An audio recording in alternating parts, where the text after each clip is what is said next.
question out loud or put it in the chat, and I'll address it with Tom for you guys. But just a quick introduction. Tom Cook here is the managing director and CEO of Blue Tiger International, and he's located in New York. He's got over 30 years of experience in helping companies all over the world manage their import and export operations. He's also a member of the New York District Export Council, and he sits on the board of numerous corporations. And he's considered a true leader in the business verticals that he works in. He's also authored over 19 books on global trade. So I like to think he knows a thing or two about what he's talking about. And for us on the Arkansas District Export Council, this is a chance for us to kind of do some cross-border trade with our fellow decks throughout the country. So we appreciate the opportunity to do that. So, Tom, with that, I'm going to get out of your way. Thank you very much. Good morning, everyone. Appreciate the opportunity to talk about the Trump tariffs. So as I go through the PowerPoint, I'm going to frame the various issues that we're dealing with relative to these new tariffs that are both facing us absolutely, and ones that look like they're forthcoming. But at any point in time, if anybody has a question or a comment, you're more than welcome to jump in. The more dialogue we have, the more interesting it will be. So we've been following Trump actually from his first administration all the way through to his reelection. We felt really reasonably comfortable that he was going to be reelected. So the information that we have comes from several analysts on my staff who been following Trump. And a lot of what we're going to talk about are things that he's actually done.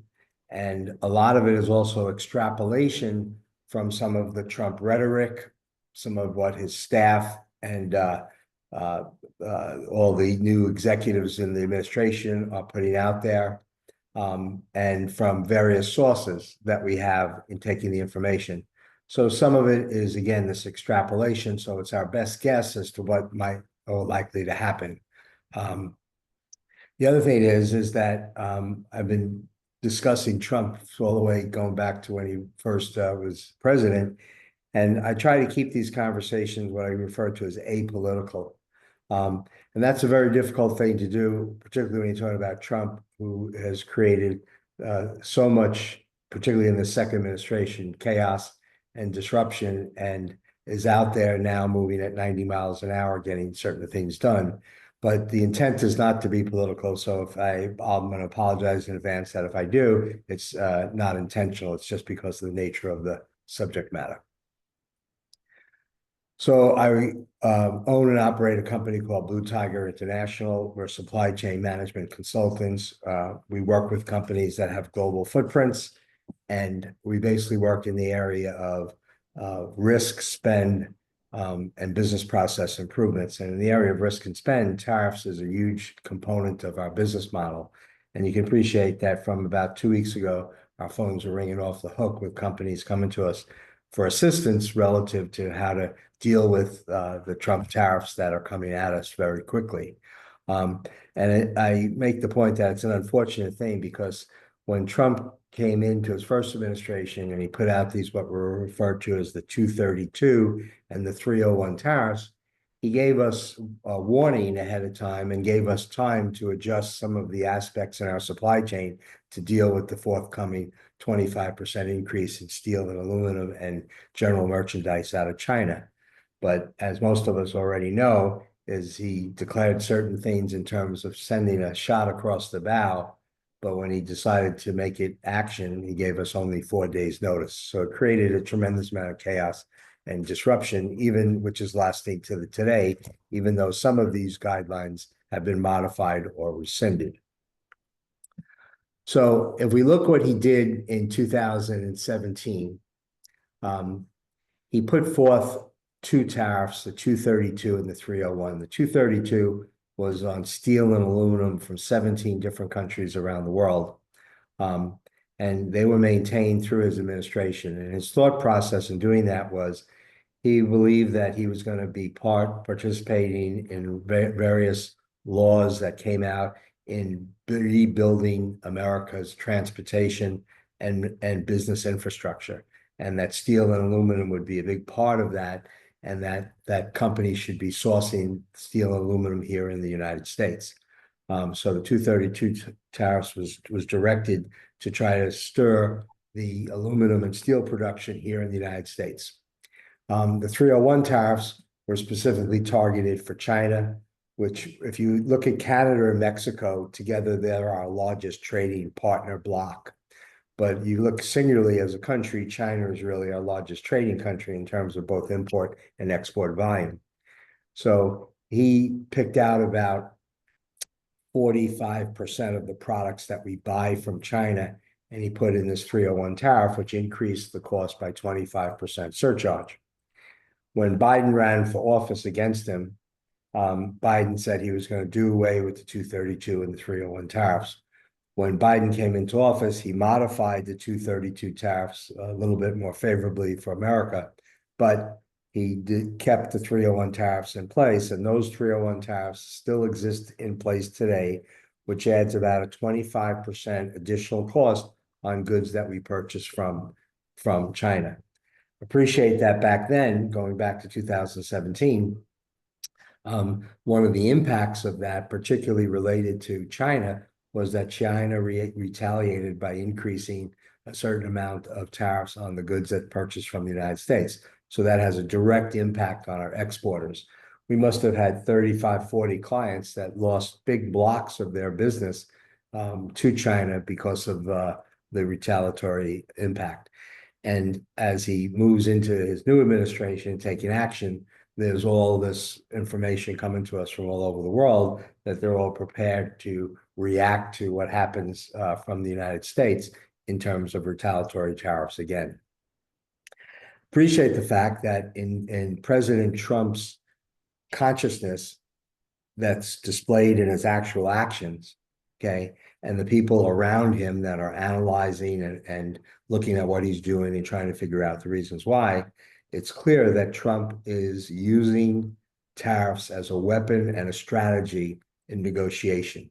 And the best example of that is what happened 2 weeks ago now, I think it's 3 weeks ago, in Colombia, in which our Customs Division, ICE, the immigration offices, were moving back 2 plane loads of Colombians that were captured and now moving them back as being illegal immigrants here in the United States.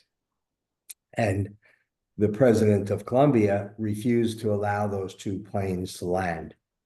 This was all evolved on a Saturday. And by Saturday afternoon, Trump said, effective immediately, we're putting in tariffs on everything that we buy from Colombia for 25%. Now, you might not think of Colombia as a large trading partner, but in 2 specific areas, flowers and produce, they're a huge supplier to the United States. If any of you are involved with the Port of Miami, both the airport and the seaport, there's freight coming in every day from Colombia in those 2 categories. There are other products as well that come in, but those 2 dominate. So Colombia responded within hours and said the planes were okay to land. And now there's a regular flow of planes going into Colombia. So the point being is that Trump used the concept of the tariff to influence behavior of the president of Colombia, and he was successful at it. And you could argue whether that's good or bad, or it should have been done or should not have been done, but it was effective in getting done what he needed to get done, which is to remove certain illegal aliens from the United States back to the country where they originated from. So early in my career, being from New York, and please, my friends from Arkansas, don't hold that against me, we saw Trump rising as a tremendous businessman, an entrepreneur in New York City, and he also was very heavily involved in politics. And back then, actually, he was actually in the Democratic Party. And he wrote a book called The Art of the Deal, which became a bestseller book, particularly because of his notoriety. And I read it back then. I read it again when he became president and so forth. And a lot of the book, I don't think is of real value in the concept of negotiation, but there are certain things in there that clearly tells you exactly how he thinks through a negotiation. So I come out of the military, and military has a concept called the use of salvos. And the concept of the salvos is that, say, if you were in a battlefield and you had a position in that field somewhere, and you knew somewhere on the other side of that battlefield your enemy laid waiting, but you weren't sure where they were, you might turn around and set up a number of mortar fires that go into various areas in that field. And obviously what you're looking for is when you hit a target, it's going to explode, and therefore then you know where the enemy is. And that concept of salvos is part of Trump's strategy, which is to create a certain amount of disruption and put the edge on the adversary on the other side of that table that he's negotiating with. So a lot of his rhetoric that he brings out, and you come right back to the book that he wrote and his actions, is rhetorical in the sense that he's not really looking to obtain a tariff exchange with a foreign country and increase the tariff. What he's really trying to do in a lot of these cases is influence their behavior to do things differently. One of my analysts who was looking up all the information that we use in these discussions and PowerPoints and dealing with our customers came across this particular cartoon, which we thought was kind of cute. So in the seriousness of all this conversation, we thought a little bit of levity would be appropriate. So when you look at tariffs in general, appreciate the fact that in the United States alone, and we're a younger country by comparison to most of the countries around the world, and you go all the way back to 1789 after the Constitutional Convention, the first government agency that was formed in the United States was U.S. Customs. And if you go into any customs office in the United States, and I've been in probably more than 50 of them around the country, above their door says the first U.S. government agency. And the reason that was that when the fledgling U.S. government just got started, they needed cash in order to run the country. So what better way than to put customs offices at the border and start to collect duties and so forth. So all countries around the world, and including the United States, a certain amount of revenue comes into the government as a result of goods passing through the border and duties being collected against that. Another reason for customs in various countries to take action is to control their trade. And most of those have to do with protectionism policies. And here in the United States, we have well over 100 products in the United States that come under various levels of protection against foreign sellers of similar products into the United States.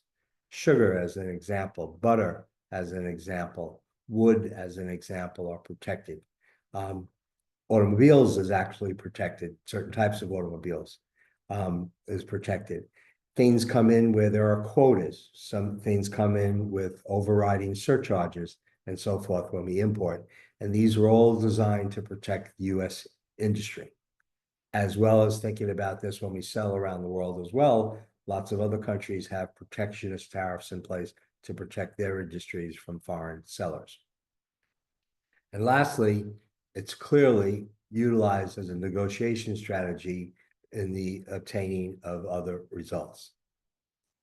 And in the most simplified mathematical way, if you look at the bottom left here, the origin of the product and its harmonized tariff number, which is the 10-digit code that the world assigns to what a product is, okay?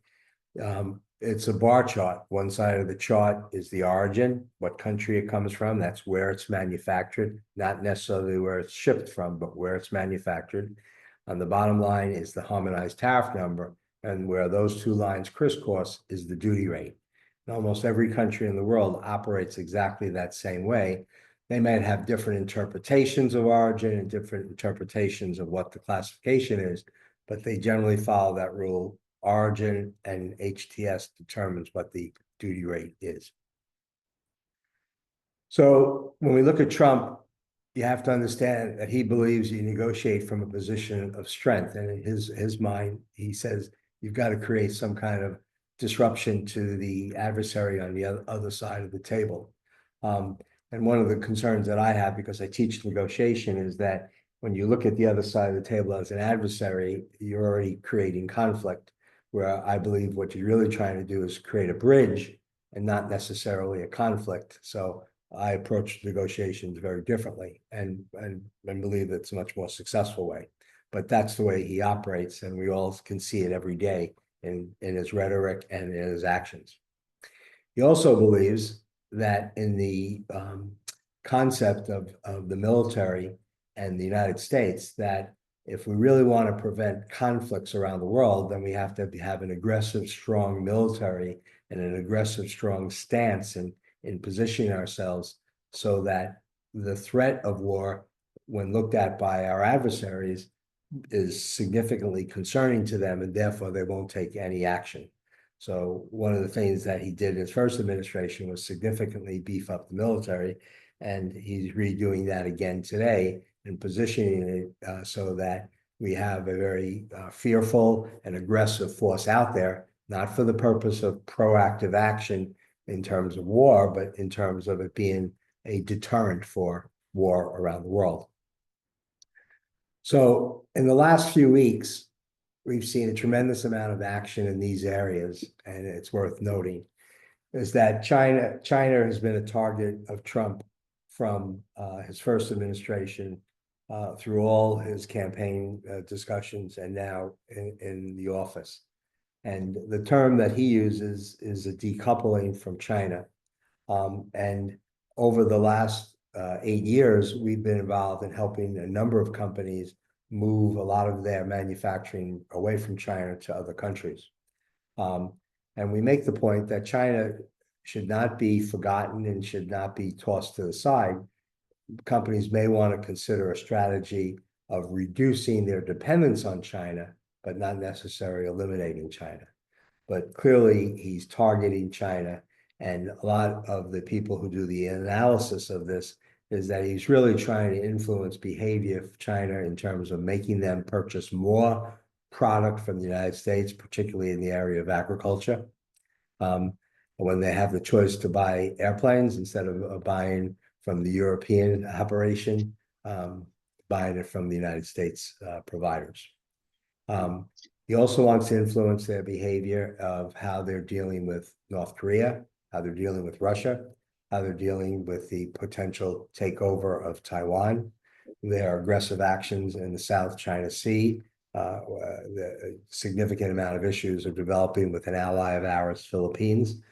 So part of the concern and part of the strategy is to try to influence China's behavior in those particular areas.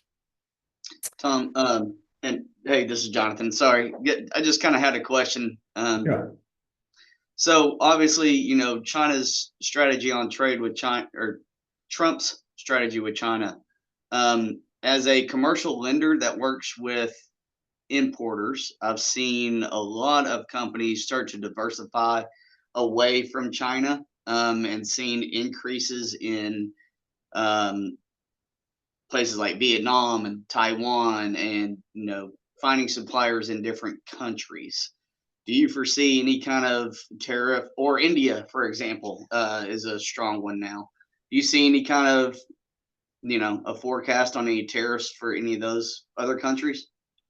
Well, I was going to get to that point, but I think it's a Perfect. good question. So first of all, let's just take India, for example.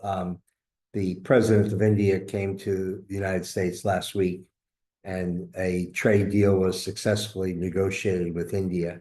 It still has to be formalized, and the president of India has to bring it to their equivalent of their parliament, or the same thing as our Congress, and get it approved. But so we don't feel any concern is going to happen with India, because part of the trade deal is them purchasing a significant amount of materials and products, both defense related, agricultural wise, and various technologies from the United States. So we feel very comfortable now that India is not going to be a target. But the rest of the world, he has an executive order that's been issued to the Department of Commerce. The Department of Commerce has been now put on as a responsibility within 90 days to look at every country in the world, and I think over 100 countries were identified, in which we trade with, to see what kind of tariffs they have on US goods. And what he wants to create, and the term he's using is fair and reciprocal, of putting the equivalent tariffs on their products here in the United States. Does that make sense to go down there? I think it should be looked at, but not to, proportionate, because there could be other reasons why these tariffs are in place. And there's a lot more complications that have to be viewed and so forth. He simplifies things very simple. He says, if they're charging us more for our products, then we're going to charge them more for their products coming into the United States. So every country technically is a target now. And our analysts are looking at a number of countries that where we've moved manufacturing to see what's going to happen. And they're countries like South Korea, Vietnam, Taiwan, Malaysia, Turkey, Mexico, just to name a few of the countries where we moved a fair amount of manufacturing. And the concern is what's going to happen in those countries. So we're watching it very closely. And my advice is, I'm going to give you some recommendations at the end of this PowerPoint, is that you have to watch the media very carefully, and you have to try to discern what's a rhetorical positioning and what is really substantive out there, and what might be rhetorical that's going to turn into substantive. And that's kind of the concern that we have, is there's a certain amount of uncertainty there, and we're not really sure which way he's going and what's the intent of a lot of the rhetorical actions that he's taking. So it's a wait and see attitude, but I think everybody has to be paying attention to this country by country very, very closely. So the example of this is Canada and Mexico. On a Saturday evening, he said everything that we buy from Canada or Mexico, we're going to put a 25% surcharge on. And appreciate the fact that we have an agreement originally called NAFTA, now USMCA, which is the largest trade partnership in the world. And together they become our largest trading partners, both as imports and exports. And he put this 25% surcharge with a 4-day notice, saying that effective on Saturday, effective Tuesday, this is going to come into place. So was he really looking to collect 25% more on the freight? Was that his goal? The answer was no, it wasn't. Because what happened is that Mexico, within hours on Sunday, turned around and moved all of a sudden 10,000 Mexican troops to the border to help prevent the flow of immigration through their country into the United States. And he lifted immediately from Mexico and put a 30-day reinstatement provision in, meaning that they'll look at the situation but provide relief immediately for 30 days. So the goal was, and he was successful, was really getting them to ramp up their help and assistance in preventing the flow of illegal immigration into the United States. Canada waited another 24 hours to react, and they didn't put an additional 10,000 troops at the border, but they put the equivalent of resources to the border, technology, additional offices, additional materials, and capabilities to stem the tide of illegal aliens that come through the northern border. So again, he was successful with Canada, and he's put this 30-day reprieve in, so it's up in early March. But what we know he's really looking for is he's really looking to renegotiate the USMCA agreement with Canada or Mexico. And for all those of you that trade with Canada or Mexico, you may be aware that we're restricted in the USMCA agreement on what we can and cannot sell into Canada or Mexico. As an example, along the New York northern border, Vermont, Michigan, we have a huge dairy industry that can sell all their products into the United States, but they're not allowed to cross the border. If they do, it gets surcharged in their country significantly. the wood industry in Oregon and in Washington State can't sell certain products, wood into Canada, yet their forest industry can sell it into the United States. And we have equivalent things going on with Mexico, things that we're not allowed to sell into Mexico, again, coming back to agricultural products. So what we believe Trump is doing, based upon the rhetoric and the analysis, is that he's not really looking to put a 25% surcharge on the relationship between Mexico, Canada, and the United States. What he's really looking to do is to get them to renegotiate the USMCA agreement, and again, making it more fair and reciprocal in that we shouldn't be restricted. And even in the service industry, as an example, Canadian banks can come into the United States very easily, okay? But US banks cannot open up in Canada. And particularly as big as a trading partner as we are, US banks lose out on a lot of opportunity by not being able to be in, places like Toronto and Vancouver. So again, the rhetoric is designed to create and influence the behavior of the Canadian and Mexican governments. We do a lot of foreign trade zones all around the country. Foreign trade zones provide significant economic benefit to importers and exporters in deferring and mitigating the impact of tariffs. But on goods coming out of China, Trump has now executive orders restricting how and the degree of benefit if, in fact, the parts and raw materials come from China going into the FTZ. It was very ambiguous, the rulings that come out, so we haven't clearly defined them yet, but we know that he's placing restrictions on what benefit you get from an FTZ if the raw materials and components originate from China. Trump's basic concept is that the United States has been taken advantage of by the rest of the world, that they don't appreciate the things that we do. I travel all over the world, and I would say that in some places that's probably true, but in most places around the world, I think there's a real great appreciation of the United States and the Americans. But he believes that it's all over the place and it's rampant, and he wants to even things out in how we deal with country by country. Last point on this slide is the de minimis rule. So in the United States, if a tourist comes back from overseas or somebody's importing something from around the world, if the goods are $800 or less in value, you don't have to do a formal customs entry and you don't have to pay duty and taxes. So the e-commerce world, if you go back 10 years ago, was putting into the United States less than 1 million, around about 800,000 individual packages and transactions a day coming into the United States in that e-commerce world, okay? You now advance to today, and there are over 4.5 million transactions coming in that e-commerce world. And the majority of that, more than 50%, is coming from China. So you have all these packages coming in that pass through the system without being formally customs cleared, not knowing specifically what's in those packages, what the values are, collecting no duties or tariffs on that. So the government has been looking at this issue for a long time, but Trump decided to take action.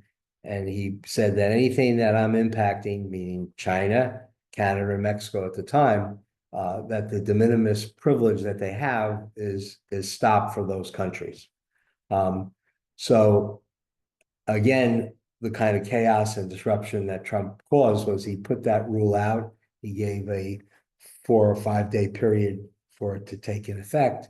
And appreciate that a lot of this stuff also moves through the postal system. And the postal system in the United States does not have the ability to do formal customs entries. They don't have the manpower, they don't have the technology, and certainly not the will to do that. In the United States, we're handling around 1 million formal entries a day, and you're now going to move that into moving as much as 2 million a day. The system was not able to handle the volume. So 4 days later, Trump had to rescind the de minimis regulations, and he rescinded it indefinitely, being advised now that this has something that's going to have huge ramifications and has to be looked at very methodically before we create different rules and regulations to impact it. So there's a hold on that de minimis problem. But for anybody involved in e-commerce, they need to be watching this very carefully, because two likely circumstances are going to come out of it. Either China will not be allowed products from their country to get the de minimis benefit, or likely from China, it'll be reduced from $800 down to $200, is what we're thinking is likely going to happen. And it probably won't happen until late spring or early summer, by the time they get through all the analysis and the impacts of it that they're now doing. They should have done that proactively before he put out the executive warning, but we all know that a lot of times he's a bull in a china shop. Other things to think about that relate to that comes into trade is that if you were following Mr. Vance, he went to Europe and really lashed out at most of the countries there, and the methodologies that they're using to run their governments, and their lack of contributing to NATO to the extent that they're both obligated by agreement and by what he calls moral disposition. So what Trump really wants with NATO is that for all the countries that participate, for them to contribute the 6% guideline of their GNP that was originally designed in the concept of NATO. And that if they don't, then he's not going to allow the United States to provide continued support. And we're the biggest supporter of NATO. So that remains to see, other than the fact that a lot of the conservatism swing that has occurred in the United States to bring Trump to office, a lot of that conservatism is taking place in a number of European countries. So we'll see how that ferrets out.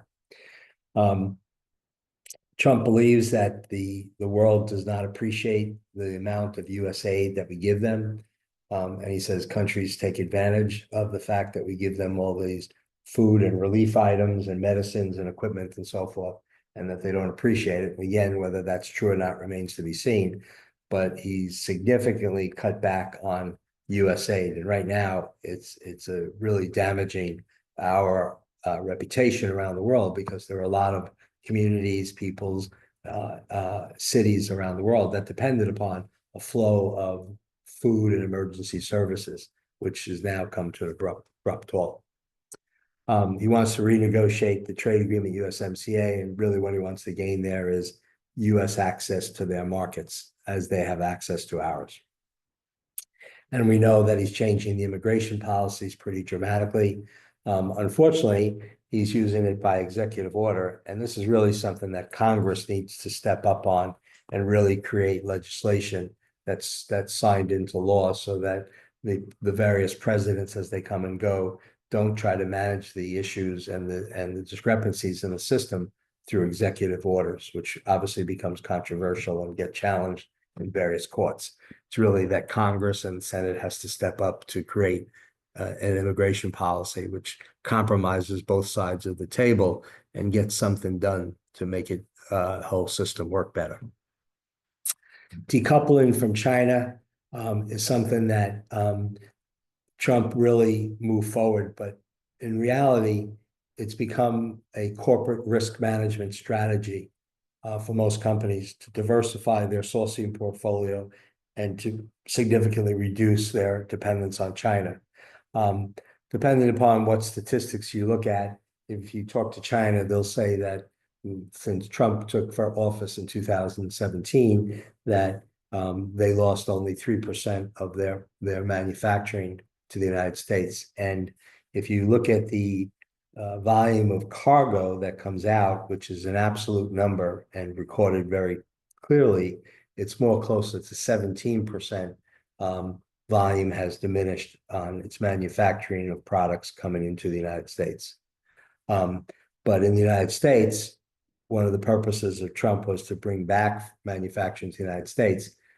Since 2017, only about 2.5% to 3% of our manufacturing growth has occurred in that time period, which is not anywhere near what they wanted to achieve. He's looking at every country, and he's going to be renegotiating all the trade deals. And again, this fair and reciprocal concept is what he's looking to do. and also to create new trade deals as well. Global targets, China, Canada, EU, and Mexico are on his radar. But there's also new deals being discussed that we're getting feedback on from both the Department of Commerce, Department of State, and a number of the political operatives that circle Trump. The UK, which separated from the EU through Brexit several years ago. He wants to put a trade deal together. He wants to put something together with Japan, which I think is our third or fourth largest trading nation. As many people know, Vietnam in the last 10 years has become a tremendous source of manufacturing, particularly in certain types of industrial products and also in the textile and fashion industry. They have a great role. And he wants to create an agreement with Taiwan, which ties us even stronger, both politically and economically, which both would be used as a favorable trading partner, but also as means to make sure that China does not invade or take back Taiwan.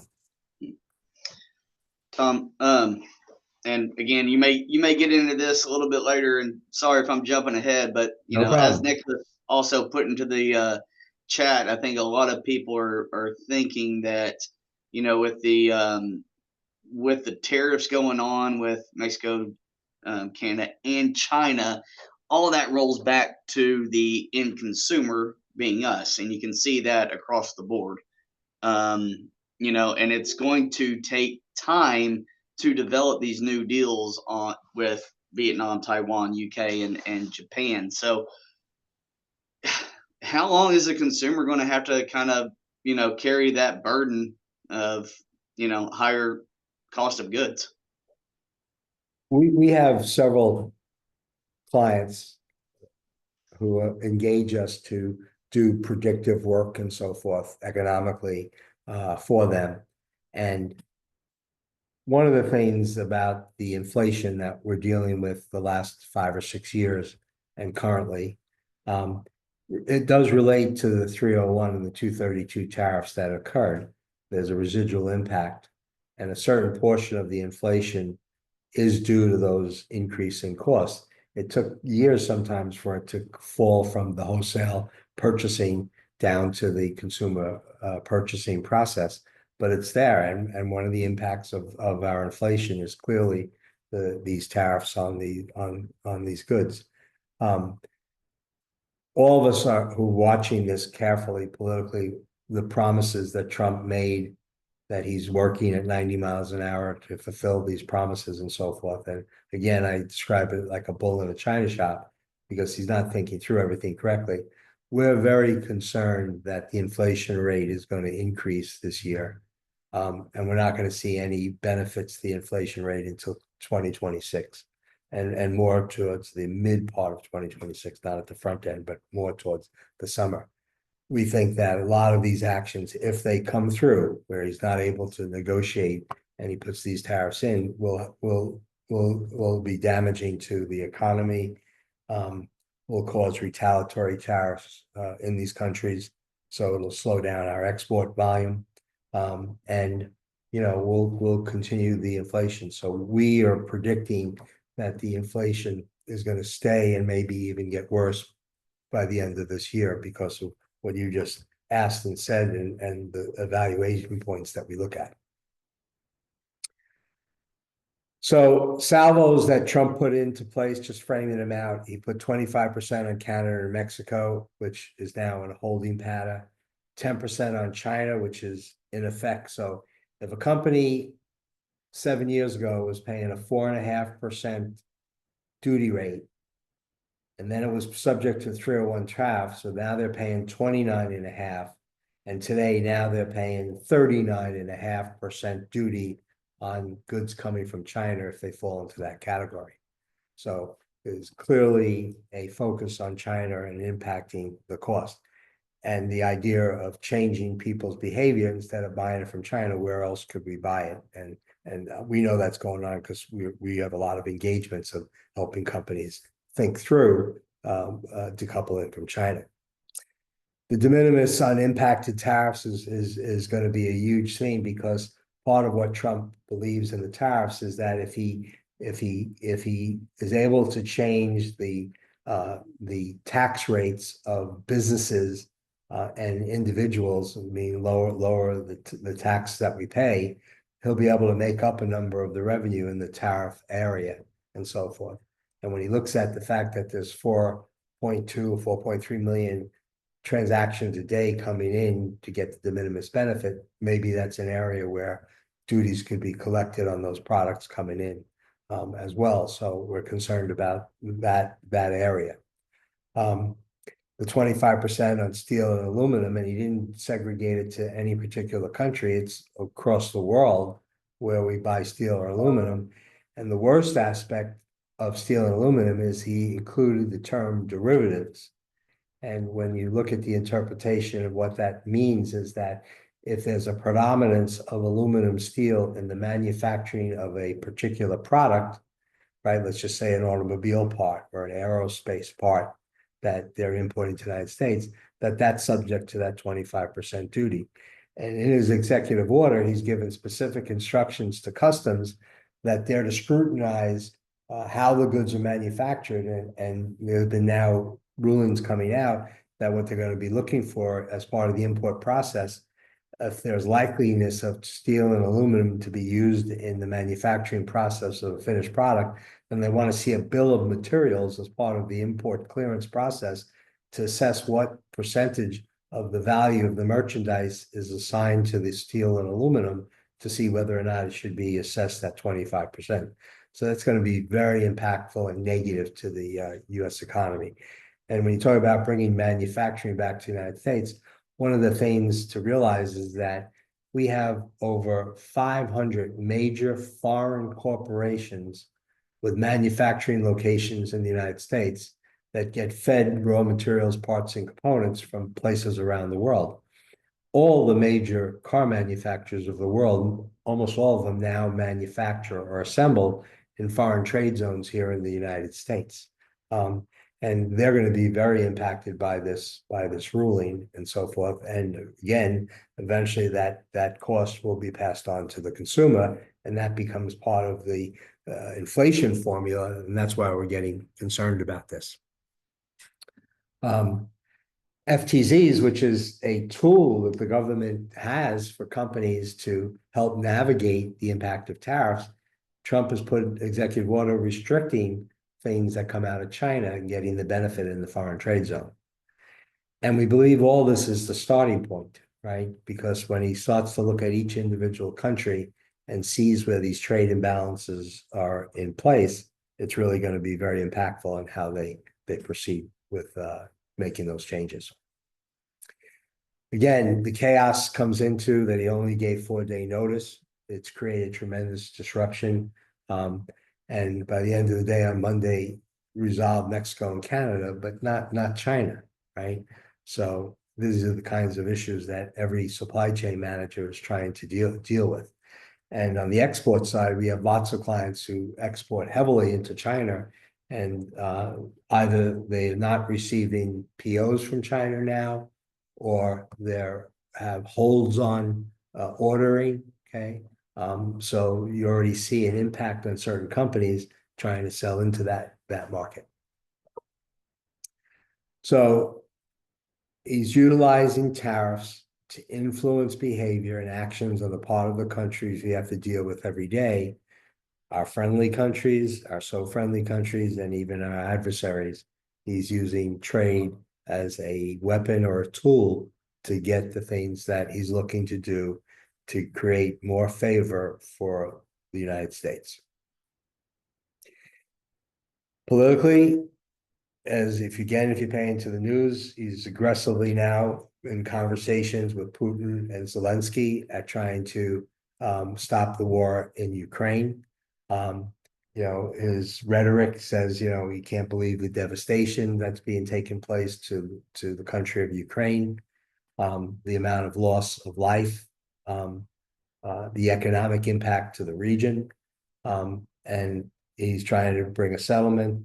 We feel pretty comfortably that probably by the end of March, there'll be a settlement in place, at least a temporary settlement to stop the aggression, and then eventually one. And it's going to require significant compromises, both on with Putin and Russia and with Zelensky and Ukraine.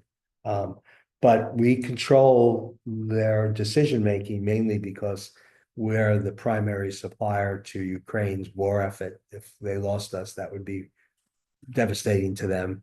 And Russia is having such significant economic issues that they are starting to falter as a country. And so Trump can easily change their economic outlook pretty quickly. So he's got two strong weapons to bring that. As we all know, that there's a ceasefire in Israel with Hamas. That was specifically a result of Trump coming into office and threatening what he was going to do. We now see that he's looking to take over Gaza.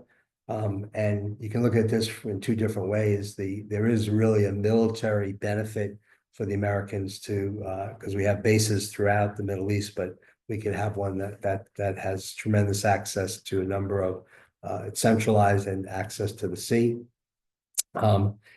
And we would have a force there that would be, the presence could be a deterrent to the terrorist actions that take place.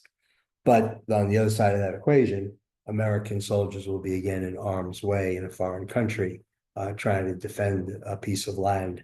And I'm sure politically that will be argued whether it's worth it or not. He is bringing a significant reduction of the Houthis' action of attacking ships in the Red Sea. As most people know, ships traveling from Asia to Europe and Asia to and from the United States go through the Mediterranean, through the Suez Canal into the Red Sea. It cuts off about almost 2 weeks of transit time, so it reduces the expense of transportation. But the Houthis started to attack ships about 2 years ago, and trade now goes all the way around Africa, which is more expensive and adds more time. So they've already reduced their attacks, and politically they've stated that once a final agreement is reached between Hamas and Israel, that they will stop their aggressive action, with the exception of still firing on Israeli vessels. And appreciate that Zimline, which is one of the larger steam carriers in the world, carries a significant amount of freight. They would be restricted from that part of the world, but it's not a bad compromise to get all the rest of the shipping to use that pathway. And appreciate the fact that he's now working on the issues related to China, Taiwan, and the South China Sea. And the impact will be a greater presence of the U.S. Military, particularly the Navy, and again, using trade and tariffs as a negotiation point to change the behavior in China. So in Mexico and Canada, there's a hold for 30 days. So the first week of March, this will be looked at it again. And we know as a fact there's negotiations going on every day to change the USMCA agreement so that U.S. products can be sold into those markets. So we don't anticipate that 25% will take hold. They'll come to a settlement in both of those cases. We know the 10% additional on China is in place, and 25% on steel and aluminum. What we believe is going to happen, we already see the kind of little bit of the rhetoric coming out, and we also, through our sources, is that there will be countries exempt from that 25%. And we believe Canada will be one of the countries that's exempt, mainly because one of our larger Fortune 500 companies, Alcoa, 4 years ago built a plant in Mississauga, Canada, for the purpose of taking the mining of the raw aluminum product and making it into a finished product to sell into the United States. We don't have enough aluminum manufacturing in the United States to supply what we require. So the purpose of Alcoa building the factory in Canada was it was close to where the the raw material is mined. And it got tremendous tax advantages for creating that. And then USMCA allows the aluminum to move into the United States duty-free. So we believe that that will be exempt. And a few other countries where we already have free trade agreements, such as South Korea, as an example, it will be exempt as well. And we don't import a lot of aluminum and steel from Mexico, but we do import a lot of what we call those derivative products where they're made from aluminum and steel. And we expect Mexico to get an exemption as well when this gets settled. We're very concerned about the preferred status impacted for foreign trade zones on raw materials and components coming out of China. So in a lot of cases, we're trying to get the source of the manufacturing moved out of China because we don't think that he's going to change his posture there with China, not in the short term anyway. So the minimus impact, China is still impacted in this thing, though it's been put on hold. Canada, Mexico has been given a 30-day reprieve, but we expect that the de minimis impact will continue to be on hold, probably to the late spring or early summer, and a resolution will come into place. There are now technologies available by a number of the big Chinese export companies such as Temu, Alibaba, and Shine, and Amazon that has technologies which can relate to U.S. Customs, what's inside those packages, where they're coming from, who they're going to, and the value. And so we think that what's going to happen is that the government will put on a lot more controls on the de minimis products that tell them that kind of information that they're looking for, and that really the only country in the world that will have restrictions will be China. And it either will be totally restricted or it will be set up that the value of de minimis will move from $800 to $200. So what's going to happen with all the countries where there is an imbalance of trade and tariffs? This is, we're really not sure. It's kind of sending those salvos to the world to say, beware, we're coming. Department of Commerce is now moving resources to do this analysis that they have 90 days to do. So we got kind of 90 days to think through this before any actions are taken. But the big concern there for exporters is that if we do amend the tariffs here in the United States, it's likely there'll be retaliatory efforts around the world, which makes our products more expensive and shipping them into countries. This week, it came out for the first time, and being I sit on the District Export Council and the National Council, this is a point of serious discussion now, which is that and there's no official word out yet, but unofficially, that the BIS, the Bureau of Industry and Security, the enforcement arm of the Department of Commerce, is not processing any more export licenses. And again, we haven't gotten an absolute word on that, but we know that from a number of companies that have a regular flow of export license requests that they've been stopped. And so this is very concerning to us because, you're not going to manage the deficit correctly and you're not going to impact inflation if you can't successfully export our products and services overseas. And we ship a fair amount of products that are controlled for export and require these export licenses. And a process has been developed to move these things along on a timely basis. When that process halts, then export sales of those types of products stop. And usually they're higher value items. They're ones that we only make here in the United States. So we have a lot of competitive advantage. So it'd be very shameful to put a stop on that part of the supply chain.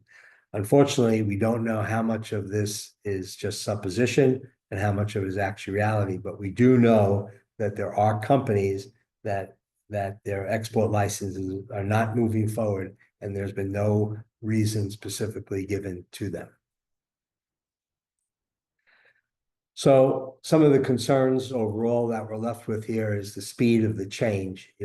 It's taken the United States 50 years to get the hole that we're in, of the amount of debt that we have and all the problems that we have.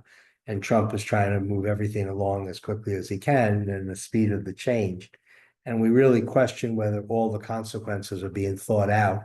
We certainly know in the de minimis rule, he came out with the ruling and really didn't understand what the consequences were, and he had to reverse out of that 4 days later.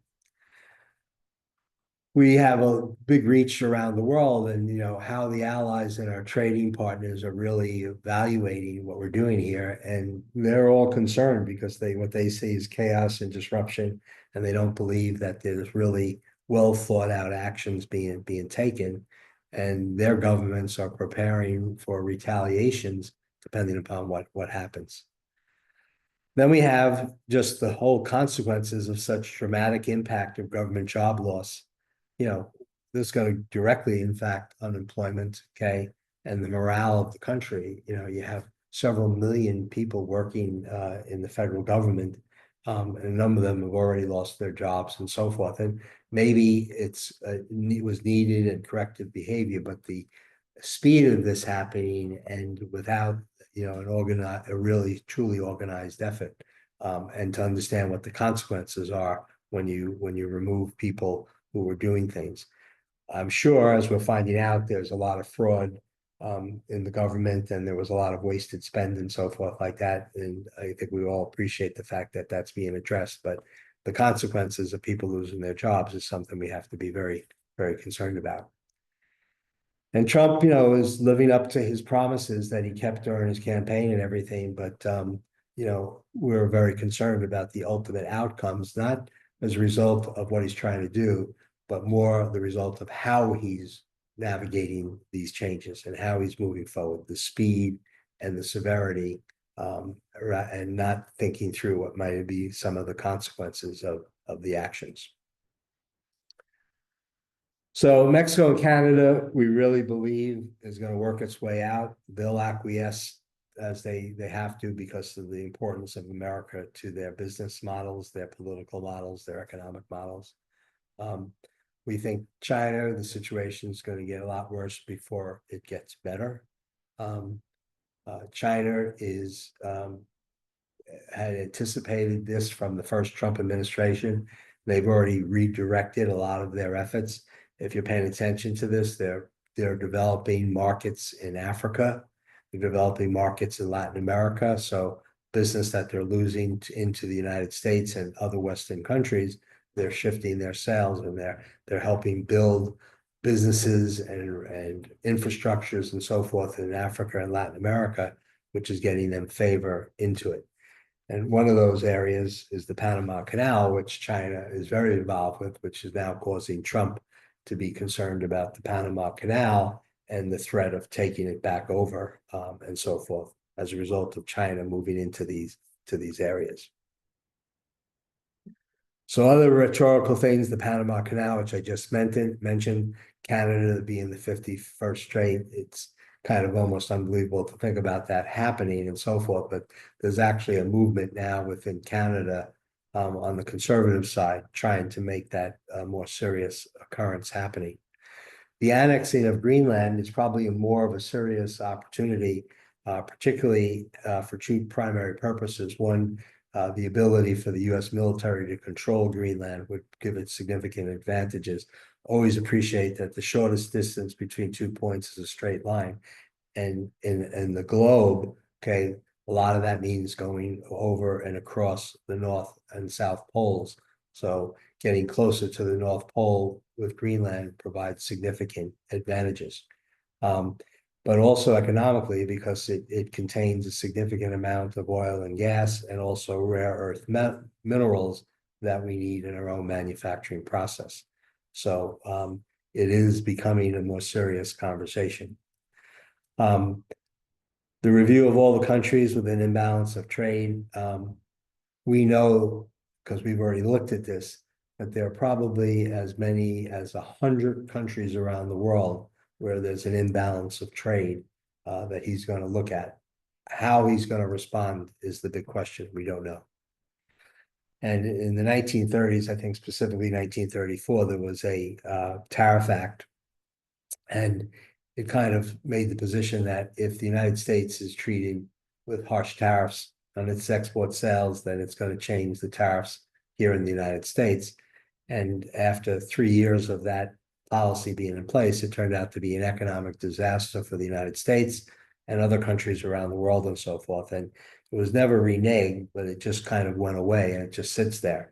And Trump is now using that rule as the basis of signing for his executive orders, using that law that was established in 1934.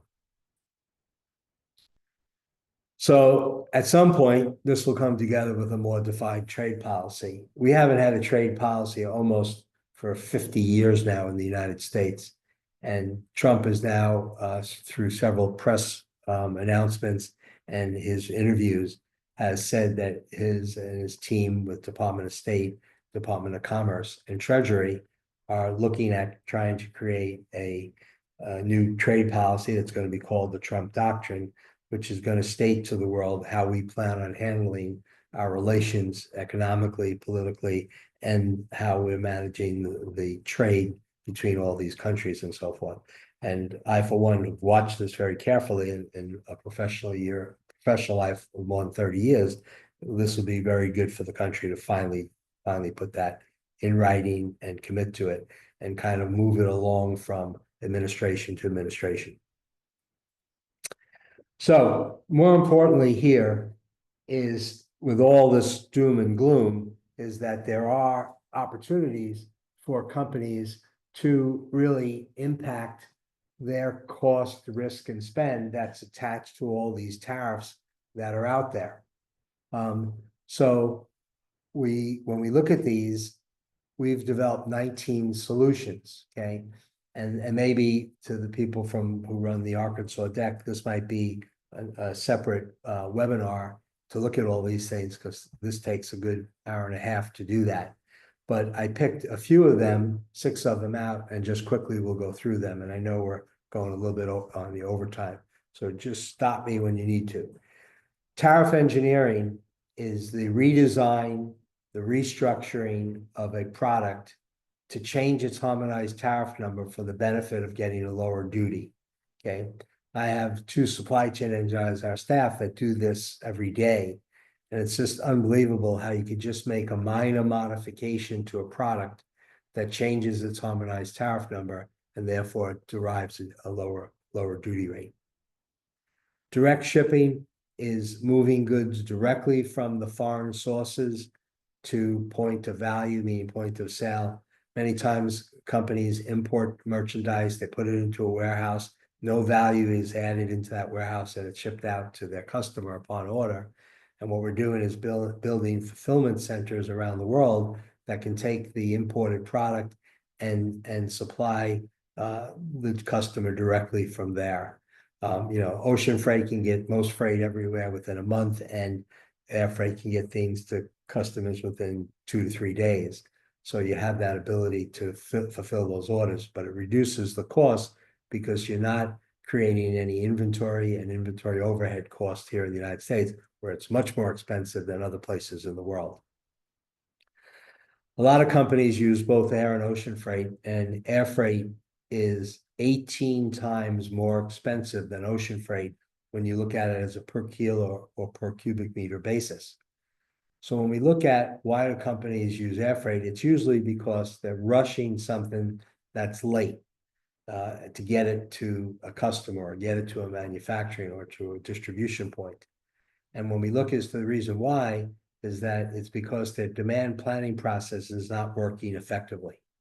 So we work very significantly on technology and process improvement so the demand planning works better, and therefore a shift to more ocean freight, which is less expensive as a cost of doing business. Alternative sourcing, obviously we talked a lot about that already, but it's really the concept of a risk management of diversifying your sourcing portfolio and not creating a dependence on any one particular supplier or country around the world.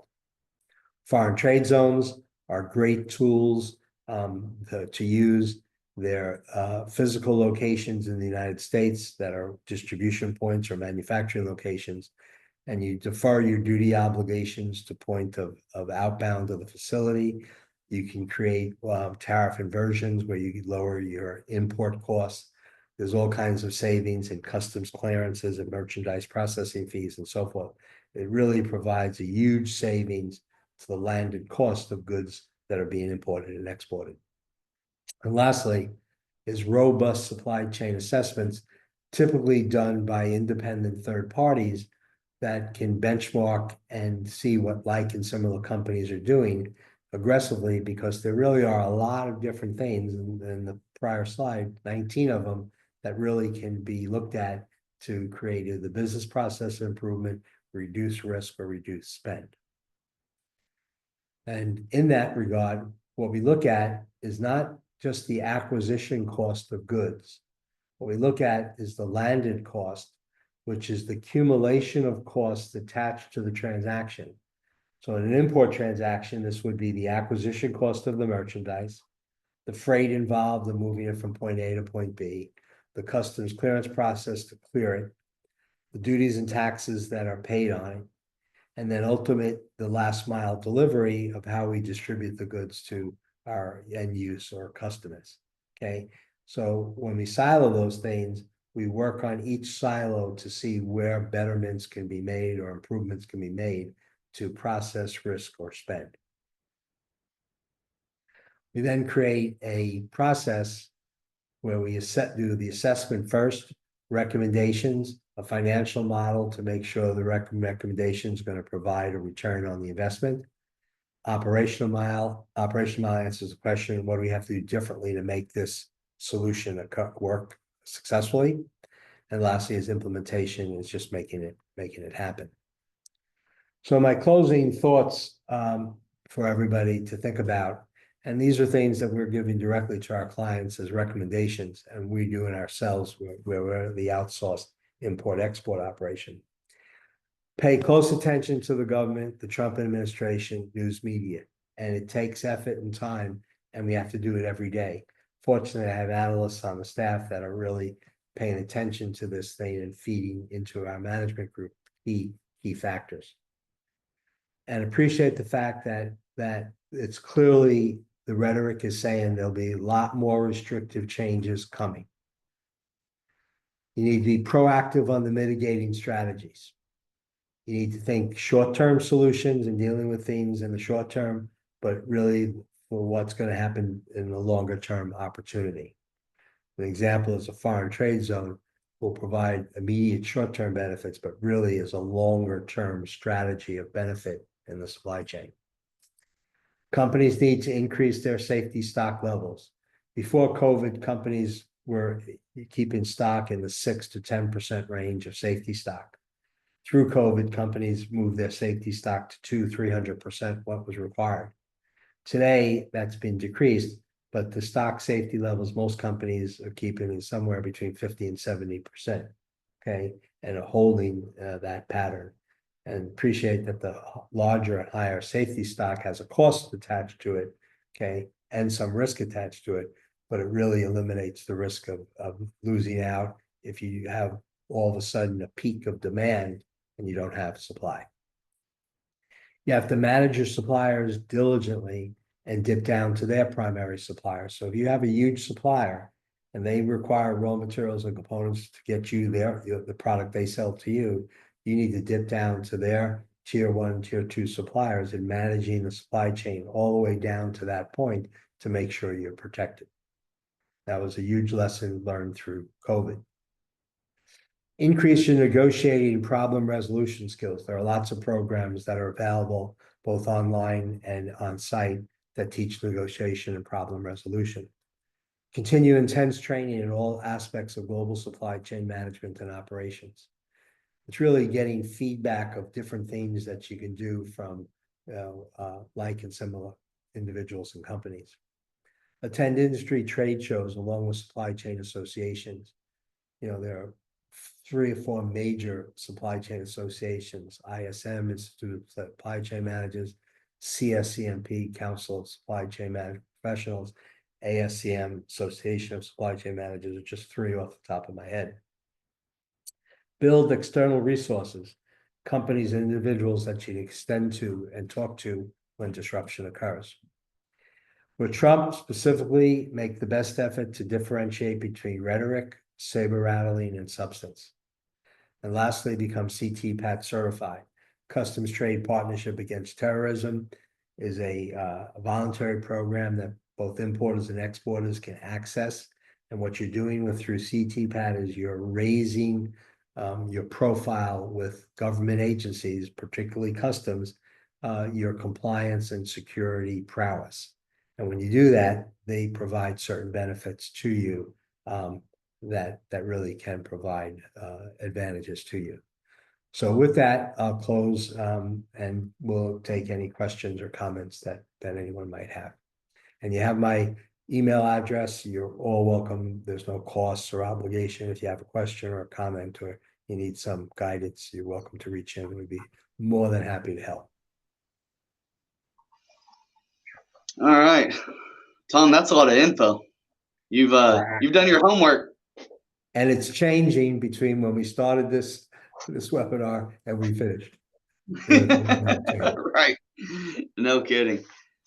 So far there haven't been any questions in the chat, just some conversation, but does anybody online have any kind of questions or anything? I know for me, you gave me a lot of good information to take to my clients to at least initiate the conversation of pre-planning and paying attention, and what kind of strategies we might be able to help them with in their exports and imports. Any questions online from anybody? All right. Seeing none, I know we ran a little bit long today, but I think the conversation was worth it, and I appreciate everybody that joined us. Tom, thank you for your expertise, and thanks for taking time out of your schedule to join us here today, and we're very appreciative. No problem. Glad to help. And again, anybody needs any assistance, just reach out. Glad to help. Everybody All right, be safe. Be well. Thank you all. And have a good day. Stay warm.